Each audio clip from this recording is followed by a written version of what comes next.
गुरु मंगलम गुरु नाम मंगलम, नाम मंगलम गुरु नाम मंगलम, गुरु मंगलम गुरु नाम मंगलम, नाम मंगलम गुरु नाम मंगलम, गुरु मंगलम गुरु रूप मंगलम, रूप मंगलम गुरु रूप मंगलम, गुरु मंगलम गुरु रूप मंगलम, रूप मंगलम गुरु रूप मंगलम, गुरु मंगलम गुरु कार्य मंगलम, कार्य मंगलम गुरु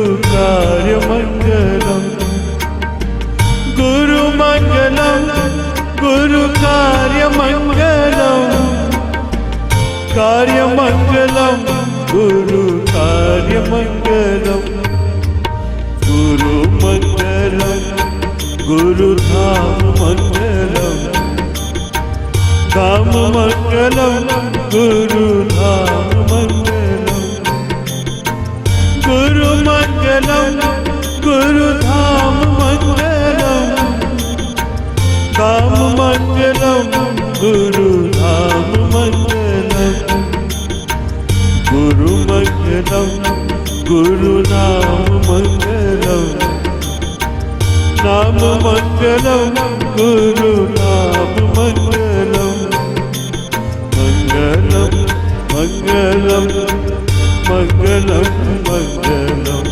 मंगलम मंगलम मंगलम मंगलम।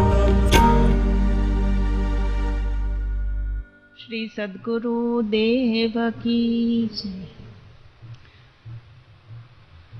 वर्णानाम् अर्थसङ्घानां रसानां छन्दसामपि मंगलानां च कर्तारौ वन्दे वाणी विनायकौ। रणछोड़ गुरुं वन्दे ऋणेभ्यो मुक्तिदायकं, नायकं मुनिवर्याणां सुरसम्पत्प्रदायकम्।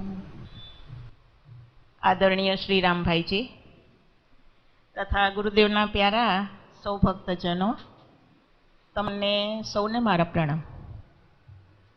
पवित्र पुरुषोत्तम मास निमित्ते આપણે સૌ આજે મહિનાના પહેલા જ દિવસે શ્રી સદગુરુદેવના સંસ્મરણોને વાગોળવા ભેગા થયા છીએ, એ બદલ હું મારી ખુશી વ્યક્ત કરું છું। યોગાનો યોગ આજ પહેલે જ દિવસે ગુરુવાર પણ છે, એ આપણી ખુશીને વધારે એવી વાત છે। શ્રી ગુરુદેવમાં શ્રદ્ધા ધરાવનારી આપણી આ યુવા પેઢી આજે ગુરુદેવ વિશે વધુ ને વધુ જાણવા સમજવા ઈચ્છે છે।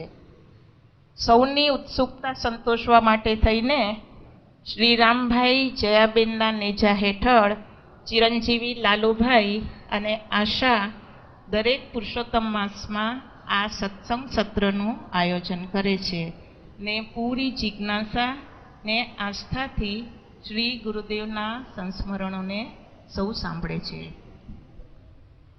આ વેળાના સત્સંગ સત્રમાં એમણે એક ફેરફાર કર્યો છે। ભક્તોના જીવનમાં શ્રી ગુરુદેવની પ્રત્યક્ષ હાજરીમાં જે કંઈ પ્રસંગો બન્યા હોય અથવા કોઈ પાસેથી જાણ્યા કે સમજ્યા કે સાંભળ્યા હોય તેવા પ્રસંગોનો આ સત્સંગમાં સમાવેશ કરવાનો છે, જેથી યુવા પેઢી જેમણે શ્રી ગુરુદેવના દર્શન નથી કર્યા તેવા ભાઈ બહેનો પણ આ બધું જાણીને એમાંથી પ્રેરણા લઈ શકે, માર્ગદર્શન મેળવી શકે। અત્યારે આપણે મુંબઈના સૂર્ય અપાર્ટમેન્ટમાં બેઠા છીએ। બાલ્કનીમાં ઊભા રહીએ તો સામે જ હિલોડા લેતો સમુદ્ર દેખાય ને અહીં રૂમની અંદર ઊભા રહીએ તો પાટ ઉપર શ્રી ગુરુદેવની કૃપાનો દરિયો ઉછળતો લાગે. મને પૂછવાનું મન થાય કે દરિયાના પાણીનો આકાર કેવો છે, એનો રંગ કેવો છે, એ કોઈ કહી શકશે? ના, પાણીને કોઈ રંગ, રૂપ કે આકાર નથી હોતા. તમે એને ગ્લાસમાં નાખો તો એ ગ્લાસનો આકાર લઈ લે. પીળો, લાલ કે સફેદ રંગ ઉમેરો તો પાણી એવા રંગરૂપ લઈ લે. બરફ ઉમેરો તો ઠંડક આપે, ને આગ પર મૂકો તો પાણી ગરમી આપે.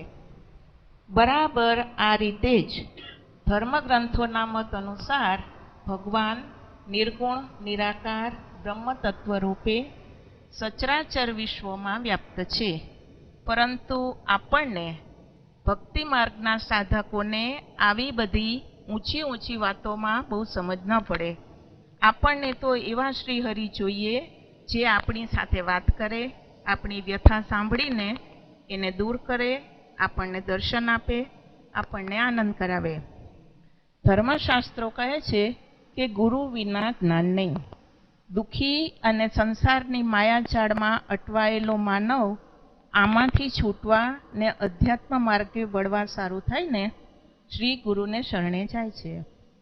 ભક્ત કવિ કહે છે, નિરાકાર હરિરૂપ હૈ પ્રેમ પ્રીત સો સેવ, જો ચાહે આકાર કો તો સંત હી પ્રત્યક્ષ દેવ. સંત અને શ્રી ગુરુદેવના રૂપમાં સ્વયં ભગવાન જ આ પૃથ્વી પર આવે છે ને ભક્તજનો વચ્ચે રહે છે. આપણને વિવિધ પ્રકારના સુખ આપે છે, આપણને આનંદ આપે છે, અધ્યાત્મ માર્ગે ચડાવે છે, આપણી પીડા, આધિ, વ્યાધિ ને ઉપાધિ દૂર કરે છે, ને આપણા મા બાપ, ભાઈ, મિત્ર કે ગુરુ બનીને આપણને હૂંફ, વાત્સલ્ય ને અપનત્વ આપે છે. શ્રી સદગુરુદેવના રૂપમાં આપણી વચ્ચે આવેલા આ ગુરુ તત્વ વિશે સમજવાની સત્સંગ શરૂ કરતા પહેલા આપણે કોશિશ કરીએ. ગુરુ કોને કહી શકાય? એના બાહ્ય લક્ષણો કેવા હોય? માનવ જાતના ઉત્કર્ષ માટે જે સતત કાર્યરત રહે એનું નામ ગુરુ. જીવન સાગરમાં ઉછળી રહેલા મુસીબતોના મોજાઓમાં જે મદદરૂપ થાય, નૌકા બનીને જે સાધકને ભવ પાર કરાવે એનું નામ ગુરુ. જેની હાજરી માત્રથી કે સ્મરણ માત્રથી આપણને આનંદ થાય, જેની પાસે સ્વાભાવિકપણે શ્રદ્ધાપૂર્વક જવાનું મન થાય એનું નામ ગુરુ. જે લોભી નહીં પરંતુ દાતા હોય, ભય અને શોકને હરવામાં જે સમર્થ હોય એનું નામ ગુરુ. શરીર માત્ર ગુરુ છે એમ વિચારવું કે માનવું એ મૂર્ખાઈ છે. ગુરુ પ્રત્યે અનાદર છે. જે પરમ તત્વ ગુરુને વ્યક્ત કરે છે તે સર્વવ્યાપી છે, અનંત છે. ધર્મશાસ્ત્રો કહે છે કે સદગુરુદેવ એ કોઈ વ્યક્તિ નથી, એ તત્વ છે, ઈશ્વરત્વ છે, બ્રહ્મત્વ છે. આપણે અહીં આ શ્લોક બોલીએ છીએ, ગુરુર બ્રહ્મા ગુરુર વિષ્ણુ ગુરુર્દેવો મહેશ્વર ગુરુ સાક્ષાત પરબ્રહ્મ તસ્મૈ શ્રી ગુરવે નમઃ.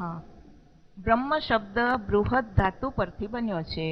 સંસ્કૃતમાં એનો અર્થ થાય આનાથી મોટું બીજું કંઈ જ નથી. આપણા શ્રી સદગુરુદેવ પોતે પરમ તત્વ છે, જ્યોતિ સ્વરૂપ છે. આમની પાસે જતાં આપણું અંધારું દૂર થઈ જાય છે. જ્યારે ઈશ્વર કૃપા કરે ત્યારે તેઓ માનવને આવા સદગુરુનું સાનિધ્ય આપે છે. આ ગુરુ તત્વ સમયે સમયે અનાદિકાળથી જગતમાં વ્યક્ત થતું આવ્યું છે. આપણા શ્રી સદગુરુ સેવા સંઘ ટ્રસ્ટને શ્રી ગુરુદેવે લોગો આપ્યો છે, તમસો માં જ્યોતિર્ગમય. એટલે કે હે પ્રભુ, તું અમને અંધકારમાંથી પ્રકાશ તરફ લઈ જા. અંધકારના બે પ્રકાર છે, અજ્ઞાનરૂપી અંધકાર અને દ્રષ્ટિનો અંધાપો. શ્રી ગુરુદેવ અને આપણી આ સંસ્થા આવા બંને પ્રકારના અંધકારને દૂર કરવાનું કામ કરે છે. આપણા ડૉક્ટરો મોતિયો ઉતારીને આંખનો અંધાપો દૂર કરે છે, જ્યારે શ્રી ગુરુદેવ આપણને આંતરિક દૃષ્ટિ આપીને આપણા જ્ઞાન અને વૈરાગના બે નેત્રો ઉપર આ જે મોહનો અજ્ઞાનનો મોતિયો આવ્યો છે એને ઉતારવાનું કામ કરે છે. ડૉક્ટર આંખોની કોઈ પણ બીમારીને દૂર કરી આપે છે, જ્યારે શ્રી ગુરુદેવ ભક્તજનના મનમાં રહેલા અવગુણોને, રાગ, દ્વેષ, કામ, ક્રોધ, અહંકાર જેવા વિકારોને દૂર કરીને પોતાના શિષ્યનું હૃદય નિર્મળ બનાવે છે. ભક્તજનો અનેક પ્રકારના ભાવ, ઈચ્છા, માગણી, તકલીફ લઈને શ્રી ગુરુદેવ પાસે આવે છે. ગોસ્વામીજીએ ગુરુદેવને કૃપા સિંધુ કહ્યા છે. પોતાના ભક્તની જેવી માગણી કે ઈચ્છા હોય એવા રૂપ, આકાર, રંગ આપણા આ દરિયાની કૃપા લઈ લે છે ને ભક્તજનોની અપેક્ષાઓ પૂરી કરે છે. બ્રહ્મ તત્વને કોઈ આકાર નથી, એ નિરાકાર છે. તો શ્રી હરિગુરુની કૃપા એ નિરાકાર એટલે કે જળ જેવી છે. નીર એટલે જળ જેવી આપણી ઈચ્છા, અપેક્ષા, ભાવ તેવા આ કૃપાના રૂપ, રંગ કે આકાર બની જાય છે.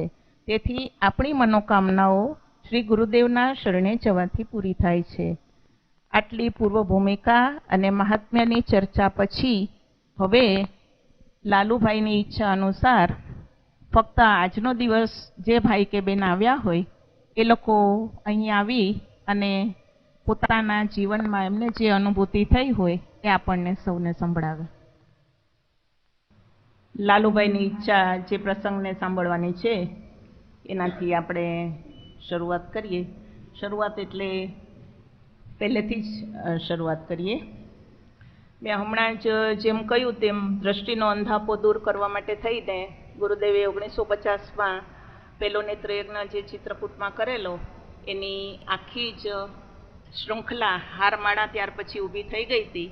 આજે એમની કૃપાથી તો આપણે અનંતપુર અને ચિત્રકૂટની અંદર 2 આંખની હોસ્પિટલો ચાલે છે અને આ વર્ષે તો 1 લાખ જેટલા ઓપરેશન આપણી હોસ્પિટલે કર્યા. તો એ શૃંખલામાં ગુરુદેવની પ્રત્યક્ષ હાજરીમાં ગુનામાં બીજો નેત્રયજ્ઞ થયેલો. ત્યારથી આપણે શરૂઆત કરીએ.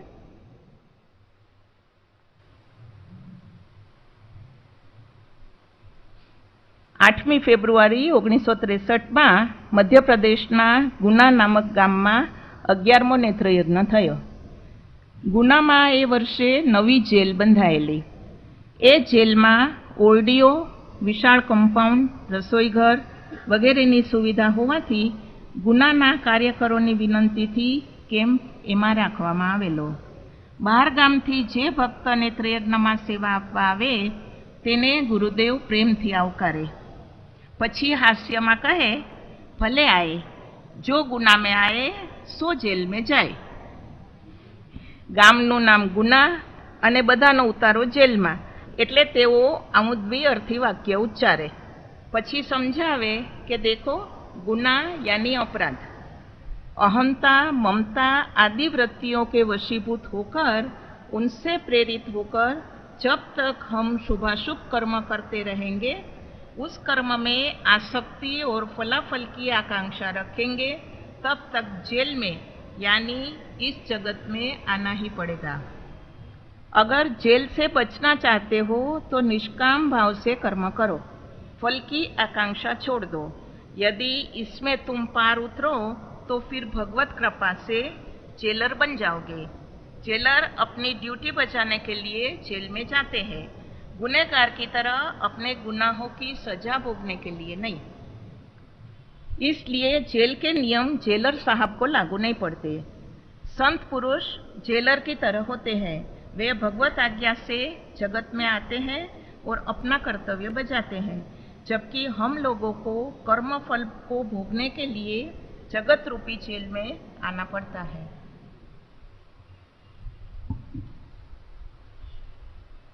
મારી સ્મરણ શક્તિ મુજબ ગુના નેત્ર યજ્ઞમાં મેં પહેલી વાર વીરપુરવાળા ગિરધરરામ બાપાને જોયેલા. એ કેમ્પમાં વીરપુરનું સારું એવું યોગદાન હતું. શ્રી ગુરુદેવના માનવતાલક્ષી કાર્યો અને એમના સંતત્વની સુવાસથી આકર્ષાઈને પછીથી ગિરધરરામ બાપા અવારનવાર રાજકોટ આશ્રમમાં આવતા. શ્રી ગુરુદેવ પ્રત્યે આસ્થા અને શ્રદ્ધા દિન પ્રતિદિન વધતા સમગ્ર વીરપુર પરિવાર ગુરુદેવના દર્શને આવવા લાગ્યો. ગુરુદેવ જ્યારે રાજકોટ પધારે ત્યારે બાપા વીરપુરથી રાજકોટના શ્રી સદગુરુ સદન પર ગાડી મોકલાવતા. ગુરુદેવ કોઈવાર રાજકોટ રાજ પરિવારના તળાવ બંગલે તો કોઈવાર વીરપુર જલારામ બાપાની વાડીમાં રાતવાસો કરતા. આશ્રમમાં તો એટલી ભીડ રહેતી કે ગુરુદેવને પડવાર માટે પણ આરામ નહોતો મળી શકતો. એકવાર પ્રવચન દરમિયાન શ્રી ગુरुदेव કહ્યું, हिंदुस्तान में जब रेल नहीं चलती थी तब मैंने पैदल चलकर पूरे हिंदुस्तान की परिक्रमा की थी.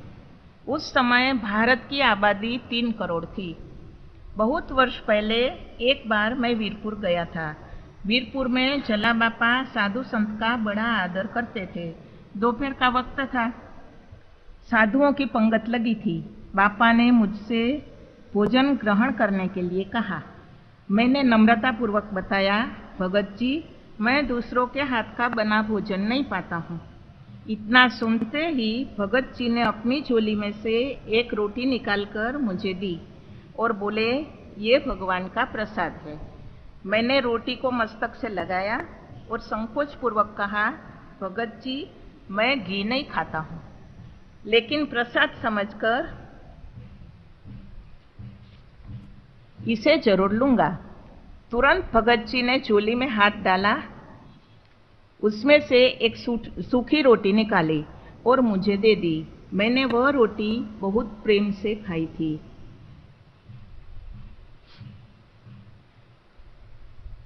આપણો પાડોશી દેશ પાકિસ્તાન લડાઈ છેડે ત્યારે આપણા લશ્કરી જવાનો શસ્ત્રોની મદદથી એના એ આક્રમણને ખાડે છે. જ્યારે ગુરુદેવ પોતાના દ્રઢ સંકલ્પ, ભારત માતાના રક્ષણની પ્રભુ પ્રાર્થના અને મંત્ર શક્તિના બળ દ્વારા દુશ્મનના આક્રમણને હંમેશા ખાડતા.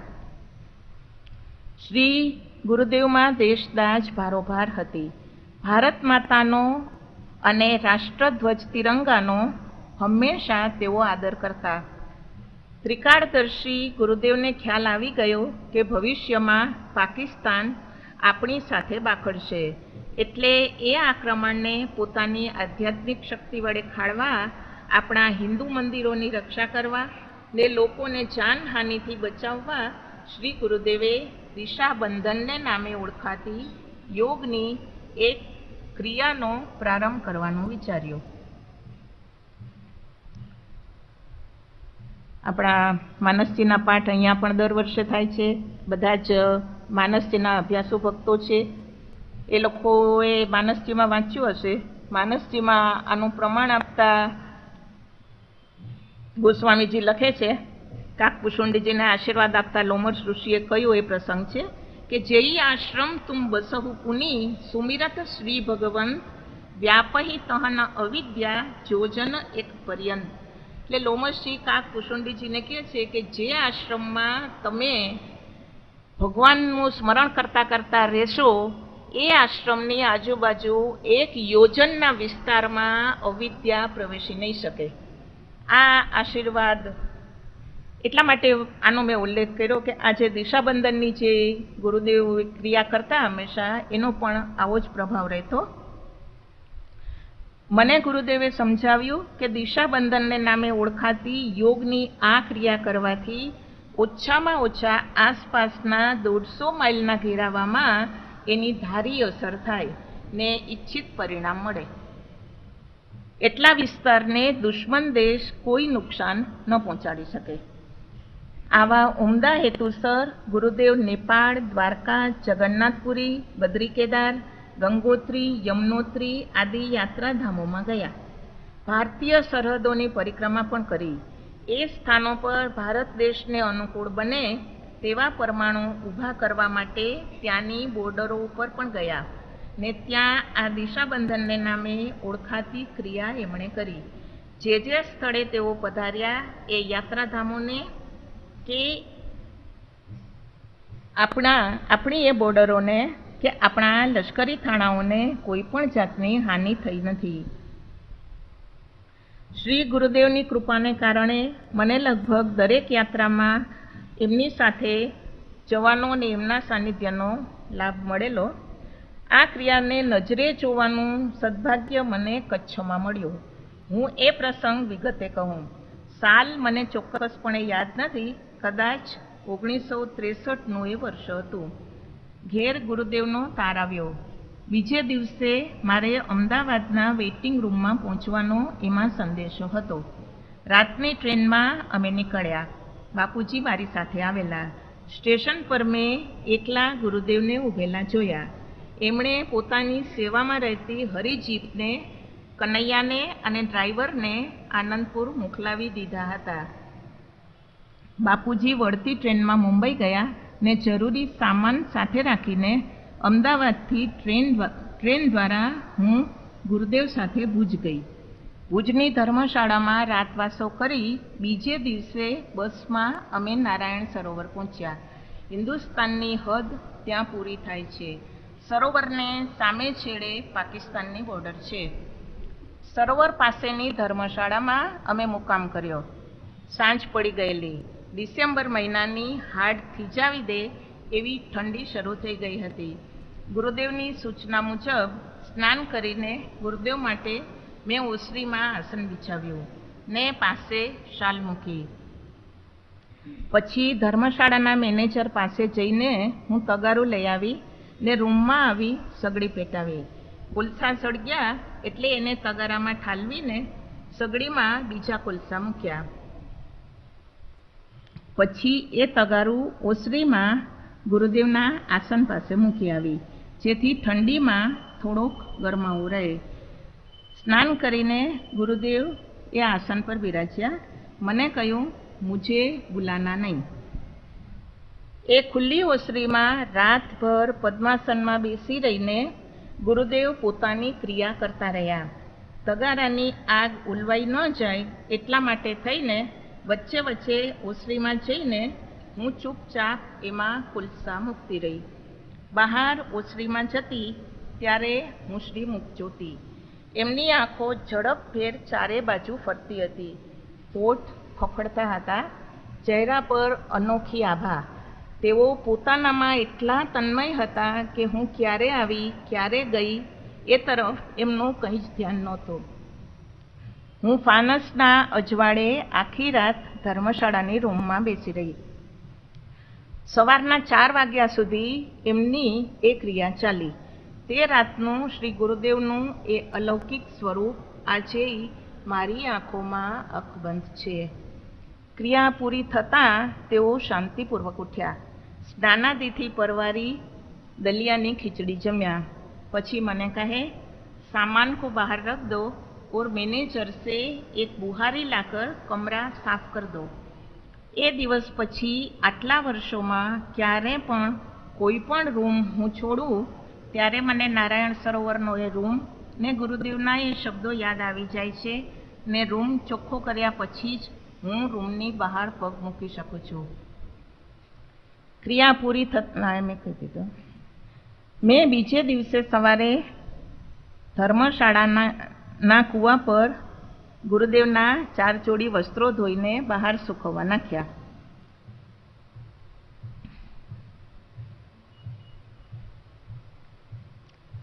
સવારે 9 વાગ્યાની બસ દ્વારા અમે ફરી પાછા ભુજ જવા નીકળી ગયા. રાત્રે ભુજની ધર્મશાળામાં પહોંચી ગયા.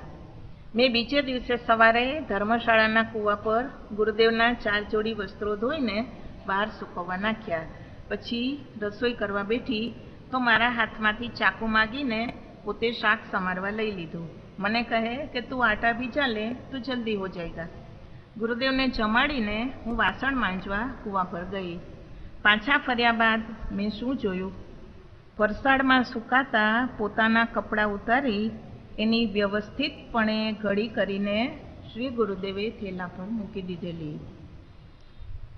વાસણોની બાલદી સાથે હું એમ જ જડાઈ ગઈ. મારી આંખમાંથી આંસુ વહેવા લાગ્યા. ગુરુદેવને કષ્ટ પડ્યું એ વાતનું દુઃખ હતું, તો બીજી તરફ એમની મમતા અને વાત્સલ્ય મને રડાવતા હતા. તેઓ ઉઠીને મારી પાસે આવ્યા, મારા માથા પર સ્નેહથી હાથ મૂક્યો, પછી બોલ્યા, मेरा कितना ख्याल रखती है तू, कितनी सेवा करती है. मैंने सोचा कि सफ़र, भाग दौड़ और परिश्रम से तू थक गई होगी. मैं तो ऐसे ही बैठा हूँ, तो कपड़े की घड़ी क्यों न कर लूँ. પોતાની નાસમજ શિષ્યનું આટલું જતન કરનાર આવા પ્રેમાળ ગુરુદેવ પર તન મન ધન ન્યોછાવર કરવાનું કોને મન ન થાય.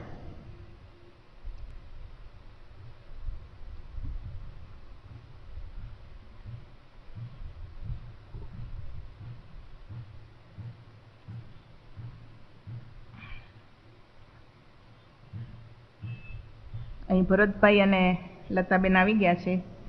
આજે આના કનેક્શનનો જે પ્રસંગ છે એ એમને સંબંધિત પણ છે. ઈસવીસન 1963માં શ્રી ગુરુદેવ બાય રોડ સૌરાષ્ટ્ર તરફ આવી રહ્યા હતા. શ્રી ગુરુદેવની કૃપા અને મથરાદાસભાઈના વાત્સલ્યને કારણે મને પણ અવારનવાર એમની ગાડીમાં ગુરુદેવ સાથે બેસવાનો લાવો મળતો. ગુરુદેવ સાથે મથરાદાસભાઈનો પરિવાર હતો. મોટર પૂર ઝડપે દોડી રહી હતી. પૂજ્યશ્રી હંમેશની ટેવ મુજબ આગળની સીટ પર ડ્રાઈવરની બાજુમાં બેઠા હતા. અચાનક તેઓ પાછળ ફરીને બોલ્યા, देखो मथुरादास भाई, तुम्हारे पैर के पास यदि बॉम्ब गिरे तो भी घबराना नहीं, तुमको कुछ भी होने वाला नहीं है. મથુરાદાસભાઈએ 2 હાથ જોડી માથું નમાવી આદેશને સાંભળી લીધો. આ વાતને 2 વર્ષ વીતી ગયા. ઈસવીસન 1965ની 5મી સપ્ટેમ્બરે પાકિસ્તાને ભારત સામે યુદ્ધ જાહેર કરી દીધો. એ વખતે શ્રી ગુરુદેવનું સ્વાસ્થ્ય એકદમ નરમ હોવાથી પૂજ્ય ગિરધરરામ બાપા આરામ અર્થે ગુરુદેવને વીરપુર તેડી ગયેલા. વાડીમાં એમનો ઉતારો હતો. સવારે પૂજન ભોજન વગેરે પતી જાય પછી કોઈ એમની પાસે જઈ શકતું નહીં. ત્યારે ગુરુદેવની સેવામાં બટુક બાપા વધુ રહેતા.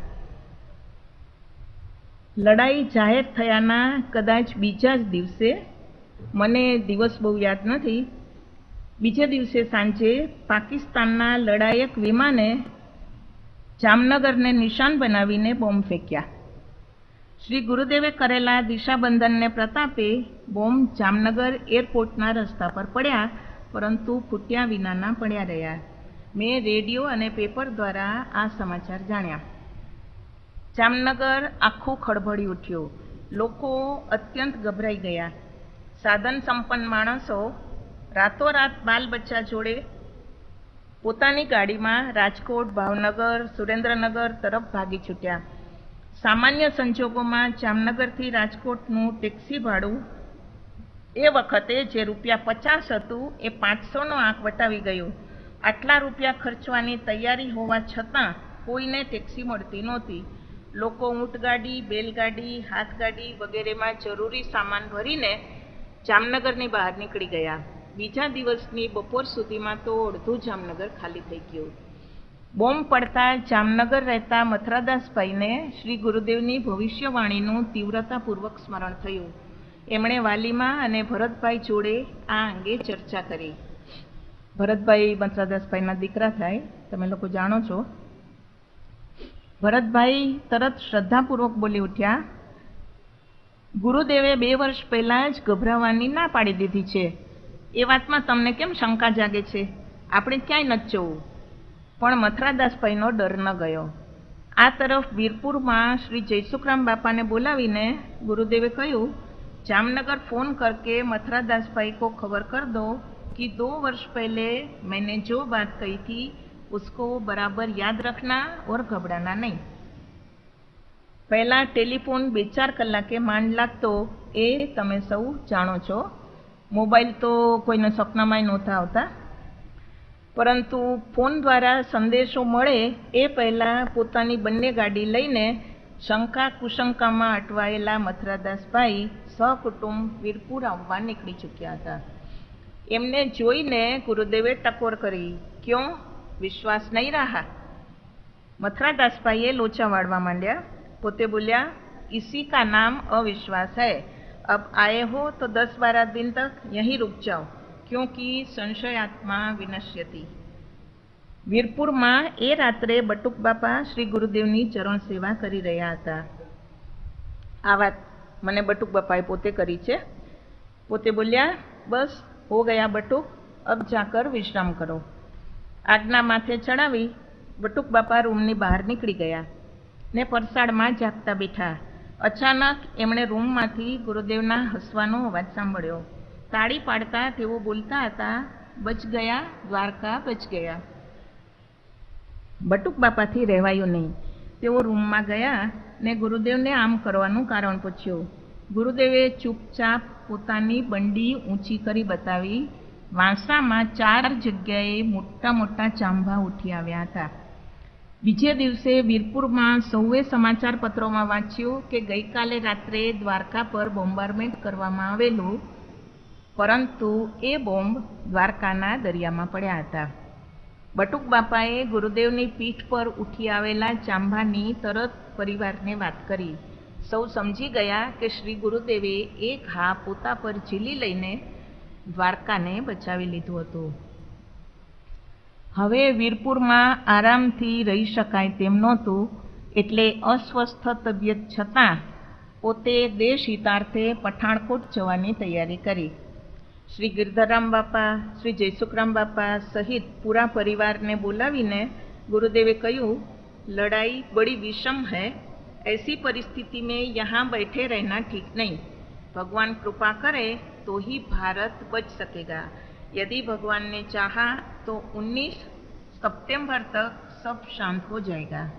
मैं पठानकोट जा रहा हूँ.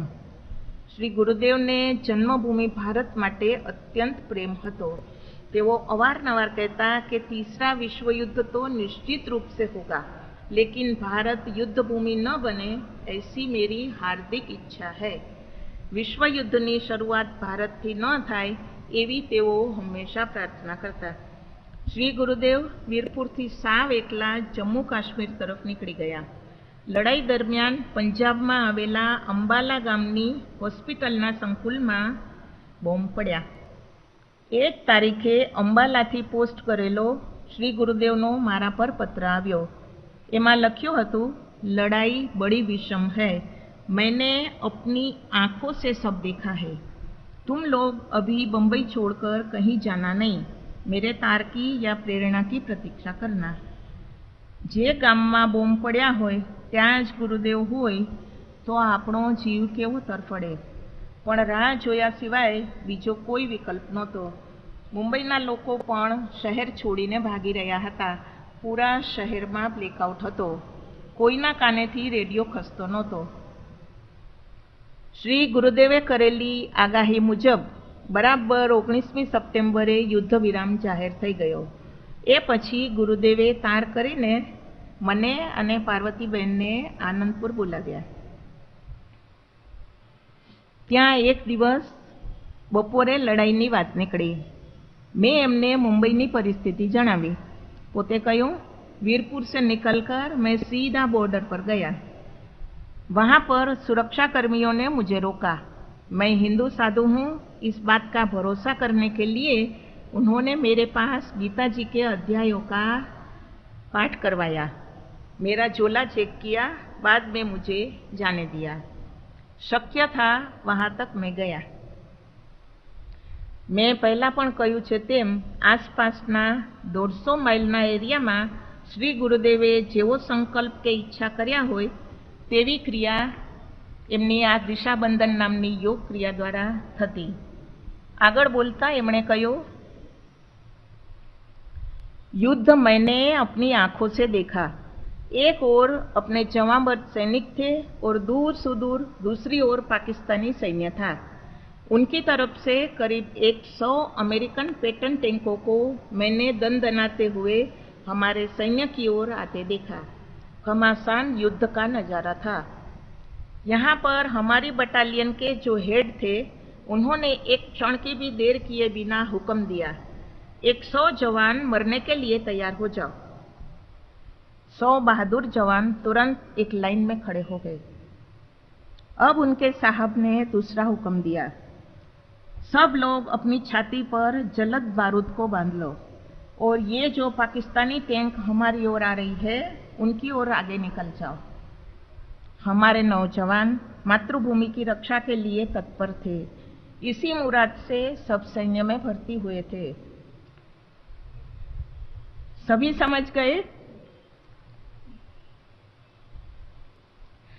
कि आज मातृभूमि के लिए शहीद होना है।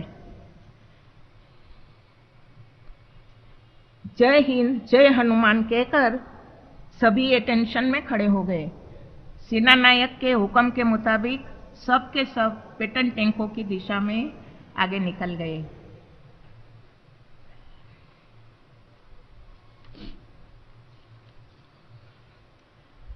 पेटन टैंकों के दिखते ही सब के सब उसके रास्ते में सो गए। उन्मत्त पाकिस्तानी सैनिक अपने विजय के नशे में चूर होकर आगे बढ़ रहे थे। सभी टैंक हमारे जवानों पर से गुजरी।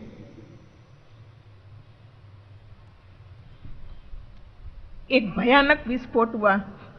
पेटन टैंकें धू धू करके जलने लगी।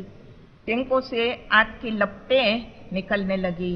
आसमान धूल और धुएं से भर गया।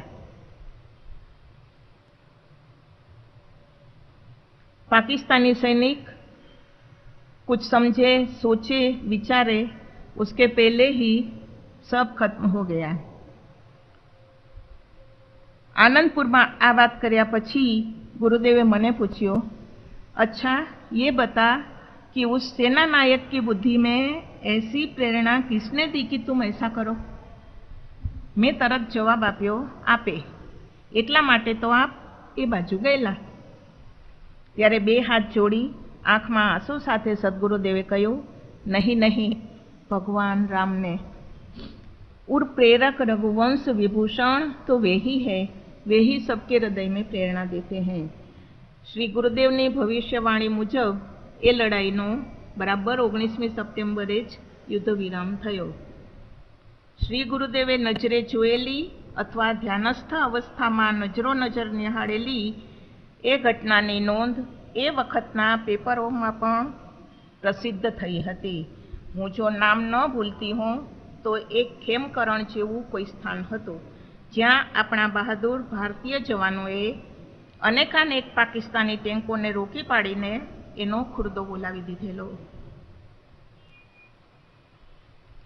યુદ્ધ દરમિયાન બનેલી આ ઘટનાની જગતે પણ નોંધ લીધી હતી, પરંતુ એ જીત કઈ રીતે મેળવી એ પ્રકારને એક રહસ્ય રહેવા દીધેલું।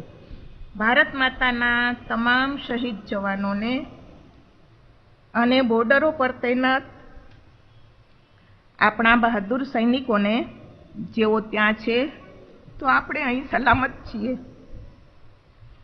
એ સૌને અધિક માસના આજે પહેલા દિવસે સૂર્ય એપાર્ટમેન્ટમાંથી મારા 100 સલામ। થોડા વર્ષ પહેલાં મોરારી બાપુની કથા કદાચ મદ્રાસમાં જ ચાલતી હતી। મેં ટેપ રેકોર્ડરમાં એ કથા સાંભળેલી, એક કેસેટમાં મેં સાંભળ્યું।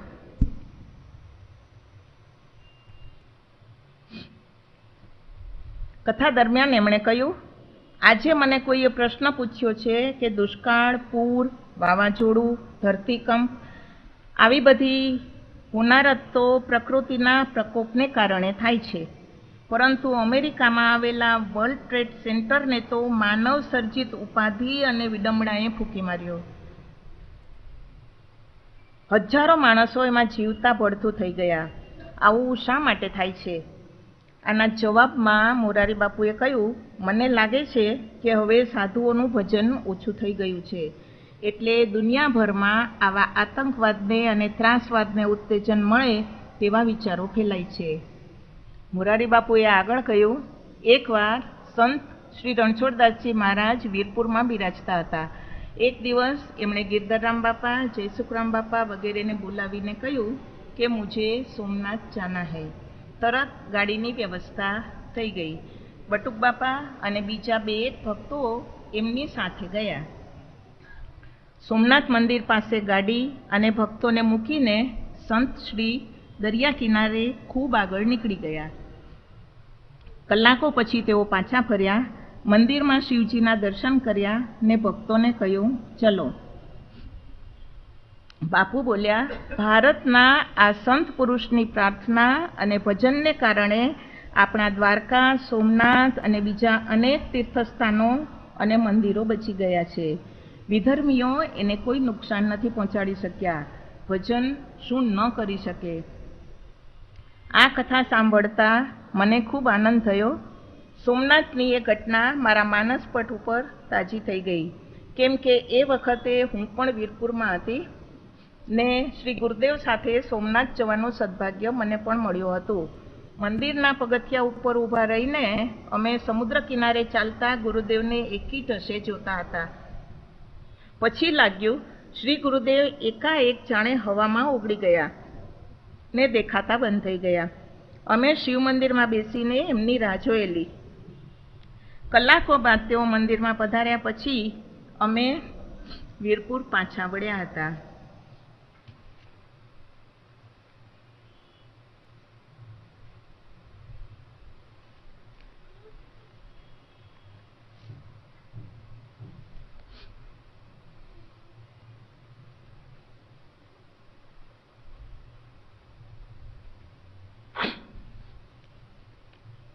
ગુના નેત્રયજ્ઞની આપણે વાત કરી.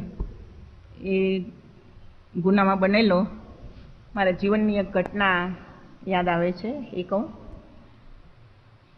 ગુનામાં ગુરુદેવ બોર્ડમાં હંમેશા જતા, દર્દીઓની સંભાળ લેતા, એમની કાળજી લેતા અને એમની જે કંઈ પણ જરૂરિયાતો હોય એની બધા સ્વયંસેવકોને સૂચના આપતા અને પૂરેપૂરી કાળજી લેતા. તો ગુનામાં એક દિવસ બપોરે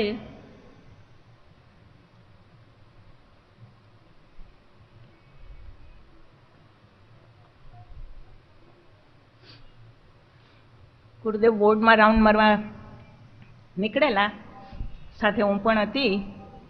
રૂમમાં પાછા ફર્યા ને ભક્તો થોડા રૂમમાં રાહ જોઈને બેઠેલા, એટલે પાટ પર બેસીને એમની સાથે ચર્ચા વિચારણામાં ગુરુદેવ લાગ્યા. હું રસોડામાં ગઈ. રસોડામાં રસોઈ તૈયાર હતી. મેં તપેલા ખોલીને જોયું તો મગની દાળ હતી, દૂધીનું કે તુરિયાનું કંઈ શાક હતું અને દૂધીના મુઠિયા હતા બાફેલા. હવે તમે બધા જૂના ભક્તો છો, તમે બધા જાણો છો કે ગુરુદેવની રસોઈ બિલકુલ સાદી બનતી. ઘી તેલ વગરની સૂકી રોટલી, બાફેલી મગની દાળ અને તુરિયા, પાલક, દૂધી જેવા બાફેલા શાક. બહુ થાય તો જીરું શેકાય એટલું ઘી મૂકવાનું અને મીઠું ને સિંધવ મીઠું ને હળદર એમાં નાખવાના. આ સિવાય તેલ, મરચું, ખટાશ, ગળાશ આ કોઈ પણ મસાલાનો એમની રસોઈમાં ઉપયોગ નહોતો થતો. હવે તે દિવસે મેં એ બાફેલા મુઠિયા જોયા, પણ ભલે એ બાફેલા હતા પણ મને એ સ્પેશિયલ ડીશ જેવા લાગ્યા. મને રોજ રોજ એ જ મગની દાળ ને એ જ તુરિયા ને ખાઈને હું બહુ કંટાળી ગઈ હતી. એટલે મને એમ થયું કે સરસ, ચાલો આજ તો કંઈક અલગ ખાવા મળશે. ત્યાં તરત મને યાદ આવ્યું કે આજ તો મારો ગુરુવારનો ઉપવાસ છે, હવે શું કરું? પછી હું ખીજાઈ ગઈ પાર્વતીબેનો પર કે તમે આજે કેમ મુઠિયા બનાવ્યા? આજ તો ગુરુવાર છે ને મારે ગુરુવારનો ઉપવાસ છે. તો ભાઈ મને કાંઈ એવું યાદ ન રહ્યું. દૂધી આવી હતી, તાજી હતી, તો મેં ખમણીને લોટ નાખીને એને મુઠિયા બનાવ્યા. હવે મન તો આપણું તર્ક વિતર્ક કરે ને ગમે એવી પરિસ્થિતિમાંથી એને રસ્તો ગોતવો હોય તો એ ગોતી કાઢે ને. એટલે મારા તર્કસંગત મને પાર્વતીબેનને કીધું, મેં કીધું બનાવ્યા તમે પણ પીરસીશ તો હું ને ગુરુદેવને. તમે ગરમ રોટલી બનાવશો એટલે તમારા 2 હાથ રોટલીમાં કાયમ એને અતિ ભાવ કે ગુરુદેવ જમવા બેસે ત્યારે હું ગરમ રોટલી એમને જમાડું. એટલે ગુરુદેવ રસોડામાં આવે ત્યારે એ રોટલી માંડે અને હું એમને દાળ શાક જે હોય એ હું પીરસું, પાણીનો ગ્લાસ મૂકો ત્યારે રોટલી ઉતરી જાય. એટલે મેં કીધું પીરસીશ હું પ્લેટ ભરીને મુઠિયા પીરસી દઈશ ગુરુદેવને. એ તો આપણું મન રાખવા 1-2 એમાંથી ખાશે, પછી એ પ્રસાદી થઈ જશે. એટલે હું એ પ્લેટ લઈ લઈશ, મારું વ્રતે નહીં તૂટે અને મુઠિયા ખવાશે. ને ખુશ થઈ ગઈ હું કે આ ચાલો એક નિવેડો નીકળો. ગુરુદેવ જમવા આવ્યા. મેં દાળ પીરસી, શાક પીરસો ને જ્યાં મુઠિયાની તપેલીને હાથ લગાડવા જાઉં ત્યાં કે બસ બસ અબ ઓર કુછ નહીં चाहिए. મારું મોઢું તો જોવા જેવું થઈ. પાર્વતીબેન એકદમ હસવું આવી ગયું. મારી સામે એ જોઈ રહ્યા કે લ્યો તમારે તો, મનમાં બોલ્યા કે લ્યો તમારે તો ખાવાતા ને ગુરુદેવ તો ના જ પડી. હવે પછી ગુરુદેવ કે ક્યાં બાત હે પારો? એટલે પાર્વતીબેને મારા કથા ને વ્યથા ને બધું જે કાંઈ હતું એ કીધું કે આના તો બધા આવા બધા પ્લાન હતા ને આવા વિચાર હતા ને આપે તો મુઠિયા પીરસવાને જ ના પાડી. એટલે પછી પોતે ગંભીર થઈને કીધું कि देखो सुनो, इसीलिए मैंने मना किया था, या तो व्रत करना नहीं, और व्रत करो तो फिर खाने में मन डालना नहीं, क्योंकि खाने में मन जाने से व्रत फिर व्रत नहीं रहता. और प्रसाद में भी अगर स्वाद की भावना गई कि भाई ये स्वादिष्ट चीज है और वो स्वादिष्ट समझकर तुमने प्रसाद लिया तो उसमें से वो प्रसाद का भाव भी जाता रहता है. तो हमेशा ख्याल रखना. એટલે હું નીચું જોઈને મેં સાંભળી લીધું. પછી કે લા અબ પરોસ દે. પછી તો મારી કઈ હિંમત ચાલે કે હું પીરસું, એટલે હું ચૂપ બેઠી રહી કે લા લા દે. પછી મેં 2-3 પીરસા એટલે પોતે તપેલી ઉપાડીને આખી તપેલીમાં જેટલા હતા એ બધા મુઠિયા પ્લેટમાં આખા ઠલવી દીધા. 1-2 એમાંથી લીધા અને પછી મને કે લે અબ ये हो गया तेरा प्रसाद ले. એટલે મેં ના પાડી આમાં થોડી તો કે ના મેં કહેતા હું ને કે ये प्रसाद हो गया ले. તે દિવસથી ભગવાને જે વિવેક અને સમજ આપ્યા એ એમની કૃપાથી આજ દિવસ સુધી હંમેશા કાંઈ પણ આવી કોઈ પણ ઘટના હોય ત્યારે એ વસ્તુ યાદ આવે છે કે ગુરુદેવનો શું આદેશ હતો, એમનો શું વિચાર હતા. મને કહેવાનું મન એટલે થાય છે કે આજે અધિક મહિનો છે, આજ પહેલો જ દિવસ છે. આપણે બધાય રાહ જોતા હોય કે શ્રાવણ મહિનો આવે, અધિક મહિનો આવે તો એકટાણું કરશું કે ઉપવાસ કરશું તો એ નિમિત્તે આપણે દુબળા થશું. જો દુબળા થવાની ભાવનાથી, જેમ મેં આ મુઠિયાની વ્યથા તમને કીધી એમ દુબળા થવાની ભાવનાથી આપણે ઉપવાસ એકટાણા કરશું તો ઉપર ભગવાનના ચોપડે એ વ્રત તરીકે એની નોંધ નહીં લેવાય, આપણા તપ તરીકે એની નોંધ નહીં લેવાય. શરીર ઉપર એનો જરૂર અસર આવશે, પણ વ્રત તરીકે જો આપણે એ વ્રતને કરશું તો એ ઉપવાસ જરૂર આપણને ફળદાયી બનશે. તો જે કાંઈ પણ આપણે કરીએ એ સમજી વિચારીને કરીએ. રંકામાં શ્રાવણ મહિનાના નિયમો બધા ગુરુદેવ આપ્યા બધાને કે 1 મહિનો તમારે કઈ રીતે રહેવું, શ્રાવણ મહિનો કઈ રીતે કરવો. ત્યારે પછી એમણે હસતા હસતા કીધું કે કોઈ પૂછે કે ये हो हल्ला कहाँ हो रहा है, तो बोले मौनियों के यहाँ. अरे मौनियों के यहाँ तो पिन ड्रॉप साइलेंस रहता है, वहाँ आवाज कैसी. पर हाँ ये बर्तन फेंका, ये किया, ये तमाशा नहीं करना, मौन रख के. પછી બીજું વાક્ય બોલ્યા કે कढ़ाई कहाँ चढ़िए, तो बोले फलाहारियों के यहाँ. अरे फलाहार का मतलब जानते हो, आहार में फल ही लिया जाए उसको फलाहार कहा जाता है. तुम राजगरा की पूरी बनाओ, भजिया बनाओ, कढ़ाई चढ़ा के और फिर उसको व्रत कहो, उपवास कहो, तो वो उपवास नहीं है. श्रावण महीना में व्रत करो तो ये सब ध्यान रखना. आज अधिक महीनो છે, પહેલો દિવસ છે એટલે સ્મરણમાં આ બધું આવ્યું. આ બધું કહેવાની મેં કોશિશ કરી. શ્રી સદગુરુ દેવ કી જય. હવે જેમને પોતાના અનુભવ કેવા હોય એ આગળ આવે.